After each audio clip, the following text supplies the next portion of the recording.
everybody. This is William Del Pilar, and this is Hot Takes, our fired up conservative talk lightning round. And we've got about 6 or 7 stories for you tonight. We're going to spend a few minutes on each one and get them out to you on stories that may have come and gone for the media, but it's important for you as conservatives to understand what winning is. And with that, let me welcome on my good man here, the JeeMan, Rancho Santa Fe Board of Directors. This man is trying to keep your child from being indoctrinated. How you doing, G? And I'm doing a good job of it. I'm doing well. That's his election talk. He's in campaign mode. All right, G. Let's go. Before we begin, real quick. Make sure you bookmark grumblingsmedia.com, and you can follow us on YouTube, Rumble, Apple, Spotify, y Pandora under the handle Grumblings Media. G, the first hot take. Trump imposes a 50% tariff on India over Russian oil imports. This came out a couple weeks ago, but there's been a little bit of an update. So Trump's 25% tariffs on India was announced August 6th in 2025, well, obviously this year, on CNBC Squawk Box. And then it was delayed to August 7th, bringing the total tariffs to 50% at that point, which will become effective August 27th. He's giving them leeway with exemptions until September 17th. And to give you an example of exemptions, so for example, we have tariffs across the board, but energy is getting an exemption regardless of the tariffs. And so that's an example to show you of how Trump is strategically using tariffs. But the tariffs target India's Russian oil imports, with pharmaceutical and auto parts most at risk. And further tariff hikes, potentially 250% on pharmaceuticals by March of 2026, could happen. They are speculated but unconfirmed. India, it's ironic. That's right. This is G's homeland, India. India maintains its stance. Why is it picking on my people? Yeah, but he's prioritizing. India's maintaining its stance. They're prioritizing agriculture and dairy in negotiations. As a state bank of India, the SBI research states, and suggesting there's going to be minimal economic impact from tariffs, that's just hot air. That's just what they're saying right now to not worry people. But the White House signals Trump may adjust the tariffs if foreign retaliation occurs, aiming to balance economic pressure with diplomacy. All this is to try to push for the end of the Ukraine-Russia war. What Trump is saying, hey, you want to work with Russia? I'm trying to end the war. All you're doing is feeding them money by buying oil from them. Your take, G. Well, I guess I better load up on my Indian groceries before, what was that, August curry. 27th? But if there was any truth to the Russia collusion hoax that we talked about in an earlier show this week, he wouldn't be doing this. But what he's trying to do is end the war in Ukraine, and he's trying to stop Putin. And he's already spoken out against Putin today, as of Friday. August 15th? He met with him, but he's trying to stop the killing. And so, if for that you need to stop the oil exports from Russia, he's going to do that. And that's why he's punishing India for taking the cheap oil from Russia, because Russia is driving down the price of their oil in order to make some money so they can continue the war in Ukraine. So I'm all for it because it's people over profit. Right, correct. I agree with that. And I don't have it right in front of me, but I did have a story I have bookmarked to talk about later. Right, a poll was taken. It's like 80% of the Ukrainian people are ready for the war to end. So Zelensky's losing. That, to me, that's a sign of Zelensky's losing support. But as far as the tariffs, here's the bottom line with the tariffs with India as well. We have it's kind of like a Sam's Club, except our club has 350 million members, that they have access to. And that's leverage for negotiation in what is a non-black and white world. And I am specifically talking to libertarians here who look at the world in black and white, free market, free trade. That's not how the world works. We've never had free market, free trade. And Trump is using an economic weapon, or an economic, he's weaponizing an economic point to end a war. And we must do things like this to keep the peace at times. Critics in academia, in the basements, or with TDS, they refuse to see this is how the world works. And Trump is leveraging that tariff because they want to get into our markets to help stop this Ukraine war. So I think it's kind of savvy, to be quite honest. Most other presidents wouldn't do this. Okay, Better to fire off a tariff than a missile. good point. Good point. The EPA proposes to rescind the 2009 Endangerment Finding, undoing foundation for $1 trillion GHG regulation. That sounds all fast. Like, what the hell are you talking about? Yeah, it's like when I saw that title, I was like, what? So I looked into it. So the EPA's July 29, 2025 proposal to rescind the 2009 Endangerment Fund, blah, blah, blah, blah. What it aims to do is to repeal vehicle emission standards under the Clean Air Safe Act because it lacks congressional authorization. Lee Zeldin, the EPA administrator, he claims the finding science was flawed. It relied on a report suggesting the CO2's climate impact is overstated and mitigation may cause harm. Critics argue this dismisses the mainstream science, and it does not. What it does is it brings it to the forefront because they never want the science to actually be looked at. They just want to tell you that what the science says, not what the report actually says. So public hearings are set for August 19th through the 22nd, this upcoming week, with comments due by September 15th, 2025. On a quick side note, G, it's ironic. Your board, the planning group I was on, we work with the same thing when we deal with the county. They propose something, there's going to be a public opinion, time frame, et cetera, et cetera. Litigation is expected. This will likely hit SCOTUS. However, SCOTUS has been kind to the American people by limiting the EPA authority. So what they were saying is the report stated CO2 emissions work a certain way. What Democrats in various states were doing, G, is they were stating, okay, you can't have this because of the CO2. You can't have this with the CO2, which was not what the report was saying. It's just that product had CO2, so they threw that law on it to control it and calling it, hey, we're protecting you with emissions. So that's what they're saying in essence. Your thoughts?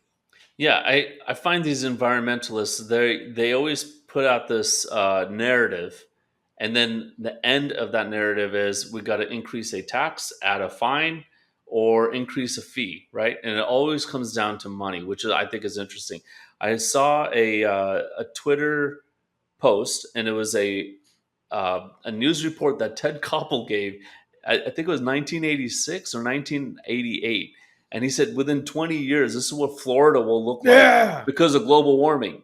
And you saw that same, it just recycled on Twitter. And then you go back to 2006, and then Al Gore saying, we got 10 years, only 10 years, and all our cities will be underwater on the coast. Exactly. And during that time, Obama bought a house on the beach. That's right. The guy who pushed Martha's Vineyard. Martha's Vineyard. So if they really believe this, then he wouldn't be buying a house on the beach. It all comes down to taxation. They want to tax people more, and that's. I'm glad they're doing this. So let me give you guys a quick example before we move on. So the EPA, there was a family called the Sackett family. They began backfilling a residential lot to build on it and gravel to build a home near Priest Lake, Idaho, which is where they're from. Big rains happened, to simplify the story, and the EPA halted construction. They claimed the rain-soaked land was a federally protected wetland, and they threatened daily fines under the Clean Water Act. Now, this has nothing to do with the CO2 emissions, but it's how the EPA abuses their power. They used the Clean Water Act to stop them from building on their own land. They were threatened with fines of $40,000 per day, forcing the family into a years-long legal battle where the unanimous decision of the Supreme Court overruled the EPA. But that's the type of overreach we're talking to. Real quick, before our next story, the classic Grumblings coffee mug. That's a 15-ouncer. I got to get that. Mine's only a 12-ouncer. Yeah. All right. Go big or go home. Yeah. That's what some of my girlfriends said. All right. Antifa militants harass journalists in Portland riot. I want to show this. G. This is important to me, this story. You can see that. Let me know if you can see it, right, G? Yep. Okay, it's going to make it bigger. All right.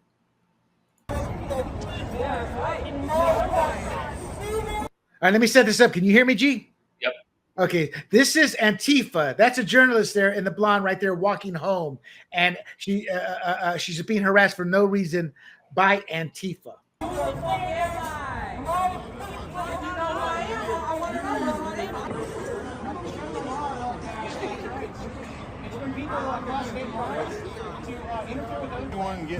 I am not hurting her. I am making it harder for her to film. That's all I'm doing. And there's nothing fucking wrong with that. All is to dox people and to harm people, so and harm. Okay. Okay, yeah, no, stop talking. You have no good argument. Everyone knows who everyone is, though. Okay, cool. So I'm out here. I'm trying to like act Katie right. That's what I'm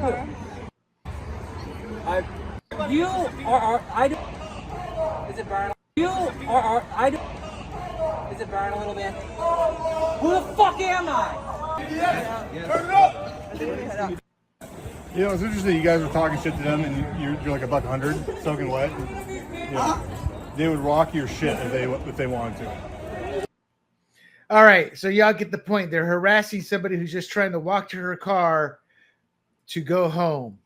And there was another one a couple months ago where they were harassing an elderly couple who had left an event. So this happened back in July, and I kept this story here. We just didn't get to it over the previous ones. But her name is Katie Davis Court. She was stalked and encircled, blinding. You saw the strobes. You saw the motorcycle headlight. They're trying to block her exit. So my take is this. Should Antifa be designated a terrorist? I mean, by definition, their job is to terrorize and put fear into people. You're a young woman walking in your car. I think the fear of God is in you. And that authority lies with the Department of Justice and the FBI for domestic groups, as the State Department only designates foreign terrorist organizations under a specific section. But my point, G, is simple. Terrorism is defined as the unlawful use of violence and intimidation, especially against civilians in the pursuit of political aims. And that is what Antifa in Portland and those areas are trying to do. No violence here, but clearly intimidation. I think they should be deemed a domestic terrorist group. Your thoughts? Yeah, I wouldn't go that far just yet. I would, in my opinion, we need to prosecute these guys and make them pay for what they're doing. I think there was another video that I saw of an elderly couple and these 3 police officers protecting the elderly couple from a bunch of hooded Antifa thugs, and the police did nothing. That's and right. These Antifa thugs were saying like, your blood will be on the street, or I mean, it was clearly violent rhetoric. Yes, but it was rhetoric. It's their freedom of speech. And I think the presence of the cops there helped protect the elderly and made them at least feel safer. So I don't want the cops just to beat them up, but I think they should be more out in the street, ready to knock some heads when needed. And they haven't been doing that. And that's why they can detain. You can't arrest for free speech, but you can detain because you don't know what their motives are. And you could say, well, that was a threat. Of violence, and that's enough to detain, I believe. But no, I don't think we should label them as terrorist organizations yet. But I will say one thing. I've seen videos of people pointing at ICE agents, right? One up here in Encinitas, just north of me, saying, take off your mask. Why are you wearing your mask? What are you hiding from? What are you scared of? But look at all these Antifa people. They're all wearing masks. And that's the whole point. The whole point is they're intimidating, they're hiding behind masks, but more importantly, do not forget the BLM riots. Antifa physically and violently assaulted, and they were terrorizing all kinds of places in Portland, in Seattle, in all these deep blue cities, and the mayors were letting them. And that's why I think they should be designated domestic terrorist groups, because then the feds can go in and take care of business. And we need to restore law and order in this country. All right. So here's local police is not doing it. Maybe I'm all for that. Yeah. All right. Jim Acosta interviews an AI version of the slain Parkland student to advocate gun control. I'm not going to show the video. It's creepy. It's truly creepy, disgusting. And I'm not just angry at Acosta, but at what I call now the pathetic political abuse of their dead son that these parents are now doing. They've crossed the line. It's like you want to sympathize, you want to have compassion for them, but they've crossed the line. Everybody, I've lost loved ones. Everybody has. So enough with they lost a loved one. It doesn't allow them to cross the lines and make a mockery of their dead son. So former CNN anchor Jim Acosta interviewed an AI-generated video of Joaquin Oliver, a victim of the 2018 Parkland school shooting, to promote action against gun violence. It was a creepy interview with the AI recreation, and it was created by Joaquin's parents, Manuel and Patricia Oliver, of the student killed on February 14th. And he was pushing for stronger gun control laws, mental health support, community engagement, and a culture of kindness. And we all want that, except for the gun control laws, because you don't have the right, your dead child or not, to take my guns that are protected by the Constitution. And to the people out there listening, I'm sorry if that sounds cruel, but enough is enough. What's cruel and gruesome and creepy and pathetic is using a dead child to further your political cause. And then Acosta concluded the exchange by saying, God bless you. The guy's dead. God bless you. The guy's dead. Your thoughts, G?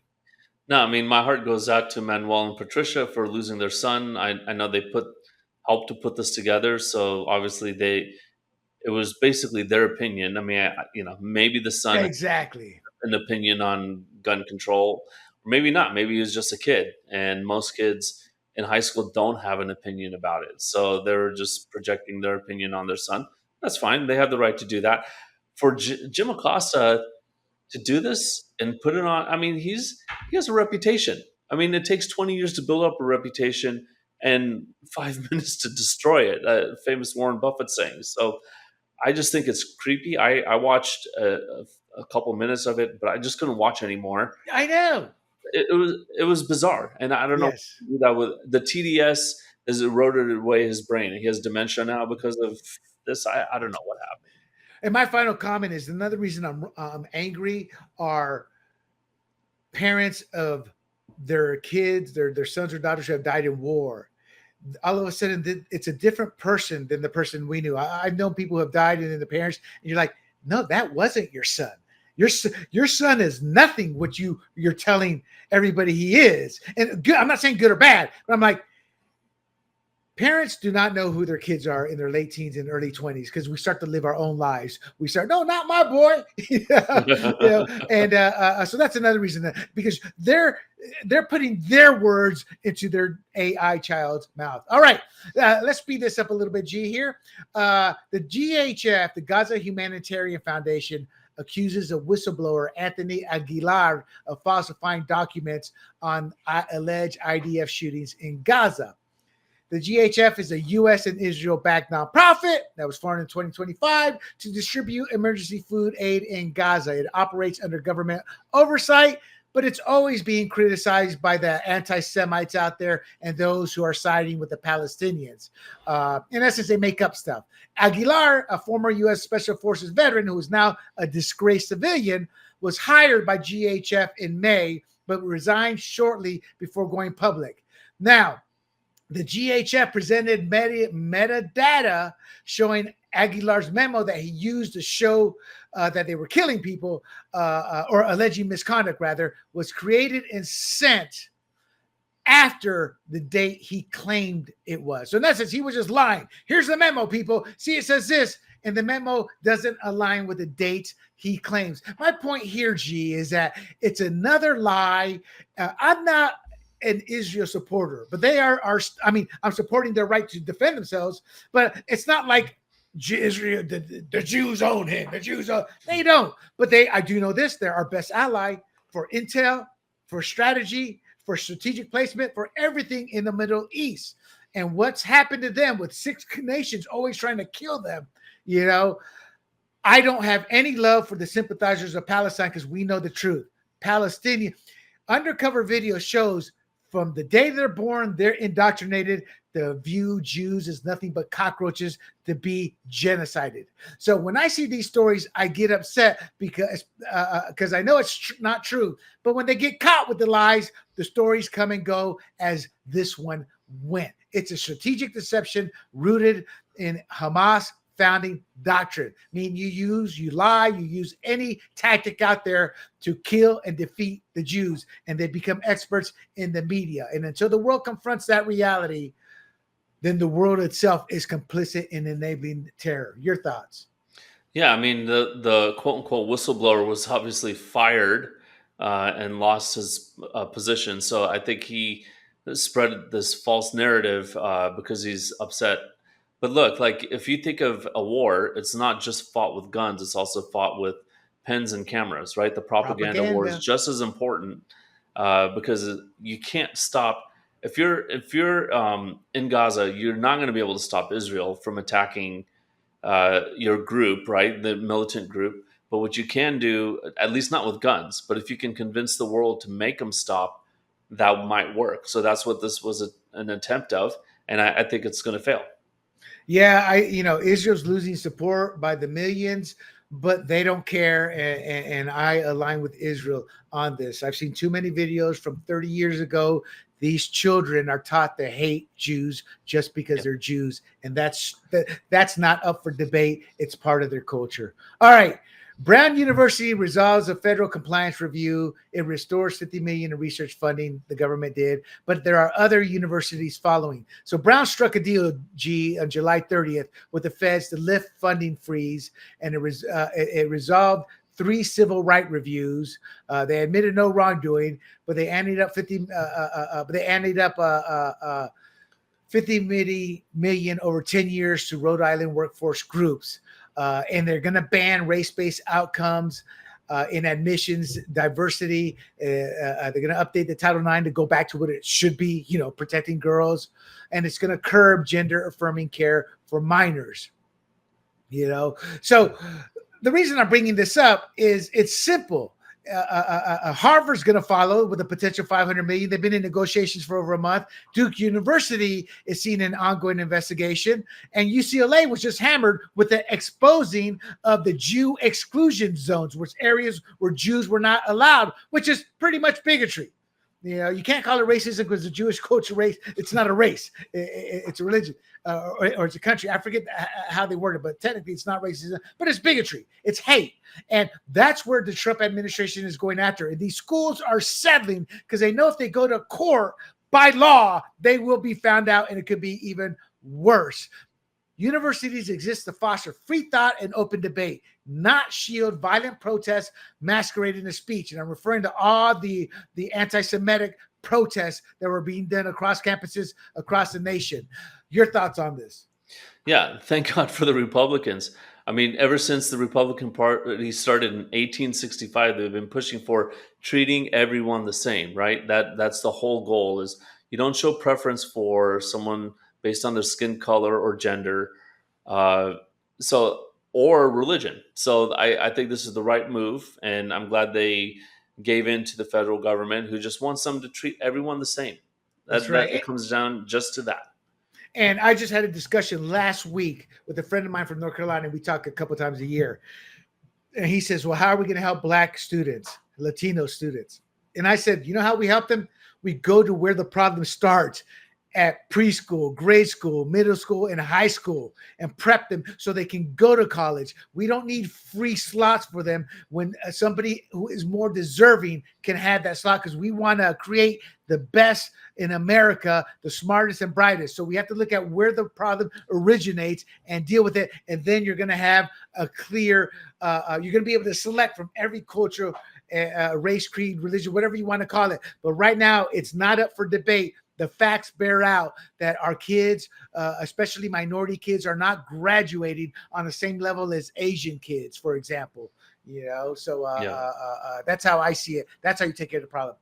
Starbucks, Q3 2025 earnings. Revenue beats expectations as same-store sales decline, and a turnaround progress is cited. So I got a bunch of notes here, but in essence, what's happened is Starbucks is going through a change. They have a new CEO, who's turning it around. They're going to trim some of their stores amid a $500 million labor investment. So it's going to slow new store builds while prepping rollouts with products that we actually want as customers. They're going to redesign their apps. They're kind of taking 5 steps back to get 1 to 2 steps ahead. There's brand fatigue. We're tired of the Starbucks woke nonsense, and they're trying to counter that. There's certain legal challenges this new CEO is dealing with, and there's some shareholder pushbacks. But the new CEO is Brian Niccol, and he's been the CEO since September 2024. But he transformed Chipotle by doubling revenue to $9.9 billion. He doubled it to $9.9 billion. So what's that? It's $4 billion, doubling it in about 8 or 9 years. He boosted their stock 800% through digital innovation and operational efficiency. He is a no-nonsense leadership, and his back to Starbucks turnaround is what he's looking at. And the reason I bring him up, he is the guy who implemented this is a dress code, and that's what started the pushback. So this guy kind of knows what he's doing. And is there hope for Starbucks? I only think there's hope for Starbucks if 1, they give up this woke nonsense. 2, if they make their cafes a destination again, right? That was Howard Schultz's initial idea. Is this is the 3rd place, right? You got home, you got work. This is the 3rd place that you want to hang out. And it's not that. Right now, when I go there, it's like these uncomfortable wooden chairs and small desks or small tables. They're clearly saying, we don't want you here. Just get your coffee and go. And I think what I did, and this started with COVID, right? What I did since COVID is I bought an espresso machine. So I go to Starbucks maybe once or twice a month, when I used to go 4 to 5 times a day, or 4 to 5 times a week. Now I go 1 or 2 times a month. So, and I don't stay. So if they make it a destination, I think that's a major thing. And that's not the political part. The political part, the woke nonsense, I hope they do away with that. I mean, I think they will have a inclusive environment, like, come express yourself or whatever. I don't think people are offended by that. People should be able to express themselves. But when they force that down people's throats, I think that's when it becomes a problem. Right. I totally agree. I used to go to Starbucks at least once a week. Now I only go through the airport, and it's between them and Something Pete, some Seattle coffee, which is probably another woke company. But I go to whatever line's lower now. I've weaned myself off of the enjoyment of Starbucks to go, a mocha's a mocha. And they've got to overcome that. And you're right, G. G and I actually would meet back in the day when we first met at Starbucks. So kudos to the CEO and get his people in line, because we are the customers, not your employees. And that's kind of turned around, where Starbucks was viewing their employees as much more important than the customers, and they are important. But you forgot the customers. And if you're a white customer, you're kind of screwed at times with the hate. And that's kind of costing them. And this CEO, I believe, will turn it around. And that's it, G. That's our show. Before I forget, we got, G, tell us, ¿quién es más macho? Who's more macho, ¿Quién G? es más macho? Now, you can tell my Spanish is impeccable, but that means who is more macho? Trump es más macho, which means Trump is more macho. I learned that in the last show. There you go. And with that, my friends, do not forget to like and share this clip of Hot Takes, and make sure you follow us. Give us a follow. You can make sure you bookmark grumblingsmedia.com for all our podcasts. Make sure you follow us on YouTube, Rumble, Apple, Spotify, Pandora, your platform of choice. Until next time, thank you for tuning in. I am William Del Pilar for the JeeMan and Fired Up Hot Takes. We will talk soon. Hey everybody, this is Big John from Grumblings Media, and I just want to say thank you for watching our content. If you want to support our efforts here at Grumblings Media, just smash the subscribe button right here, totally free, or just go ahead and consume more of our great content. Click either one of these 2 boxes.